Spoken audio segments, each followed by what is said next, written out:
شکل داد که این ویدیو مربوط به همون یه ماه پیشه، دوران جنگ. پس بیشتر حرفا ربطی به زمان حال نداره.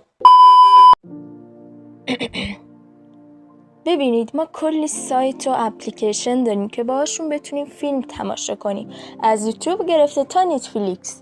اما شرایط بعضی وقتا ممکنه فرق کنه. برای وقتایی که ممکنه اینترنت ملی بشه، در این صورت تو مجبوری بری سراغ یکی مثل آپارات. من خودم به شخص هیچ میونه خوبی با آپارات ندارم. چرا؟ چون چند سال پیش وقتی من فقط 12 سالم بود تصمیم گرفتم توی آپارات شروع به فعالیت کنم. فعالیت من چی بود؟ خیلی ساده. برداشتن ویدیوهای یوتیوب و آپلودشون توی آپارات. هدف من از این کار صرفاً پیدا کردن چند تا دوست بود، ولی خب هیچ وقت همچین اتفاقی نیفتاد، چون آپارات میومد تک تک اون ویدیوها رو پاک میکرد.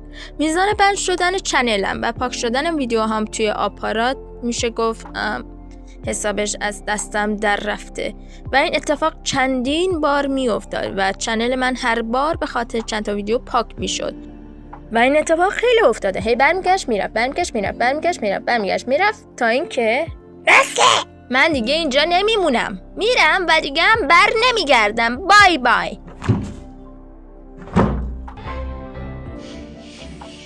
به خودت مغرور نشو، دلم واسه تنگ نشده، چون یکی رو پیدا کردم که از تو خیلی بهتره، منتها الان نیست و اینکه حوصله‌ام سر رفته، مجبورم توی این اوضاع اینجوری خودم رو سرگرم کنم. تو کدوم اوضاع؟ تو اوضاعی که نه من و هیچ کس دیگه امنیت نداره.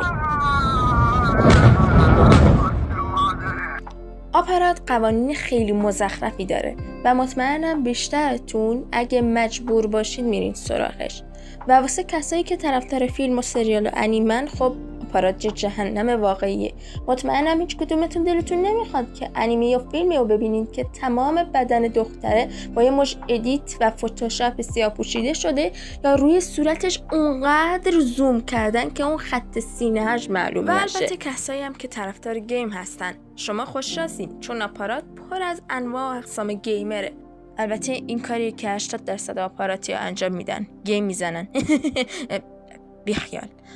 اما با توجه به این چند روزی که من توی آپارات گشتم، تنفر من از آپارات خیلی بیشتر شده، چون این چند وقتی که من توی آپارات بودم متوجه ذات واقعی استریمرها و آپاراترها و کسایی که اونجا درآمدزایی میکنن شدم.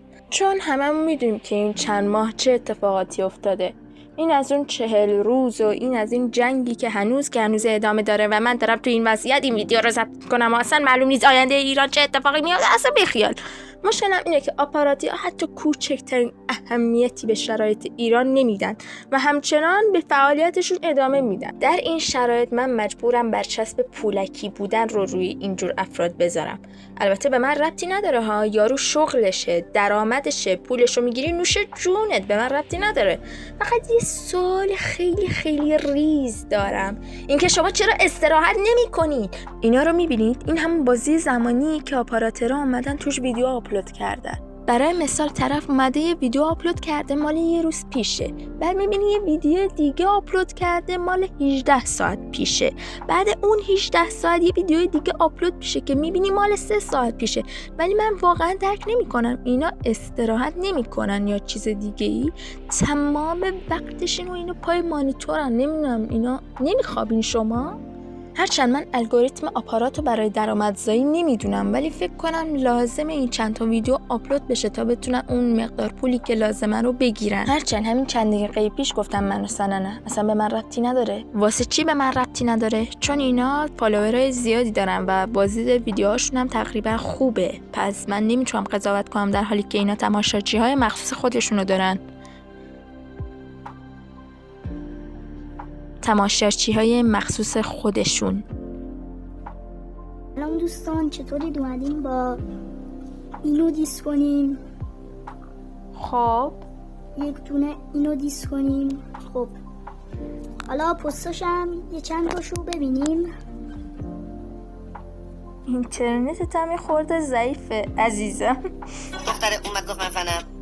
این هم از چند تا پستاش. من ویدیو کال میزنم بریم بعدی. آقا خب دومیشونم ایشونه. خب دوستان کم کم داریم به پایان ویدیو نزدیک میشیم. آقا اینم دوستان مرسی که این ویدیو دیدید. تا ویدیو بعدی خدا نگهدار.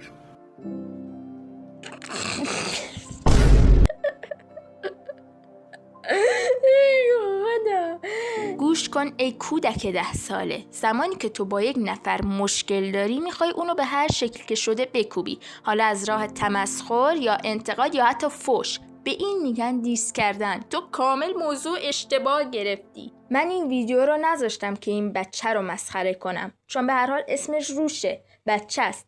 ممکنه یک سری ویدیوها بذاره که خنده‌دار و مسخره باشه. به هر حال مشکلی نداره چون بچه است، هنوز بلد نیست چطوری تولید محتوا کنه. و این ویدیو در مقایسه با چیزی که 2 روز پیش دیدم هیچی نیست. حالا من چی دیدم؟ اینو. یارو اومده تمام تامنیلای سعید والکوه رو، حتی پروفایلش رو برداشته، داده به هوش مصنوعی، صورت خودش رو گذاشته روی صورت سعید و اومده توی آپارات داره تولید محتوا میکنه. و فقط اینا نیستن، چیزای خیلی زیادی هستن که توی آپارات من میتونم مورد سوژه قرارشون بدم ولی نمیدم، چون در حقیقت عذاب اصلی آپارات تبلیغاشن. یعنی من هر وقت روی یه ویدیو کلیک میکردم اول باید اینو تأمل میکردم.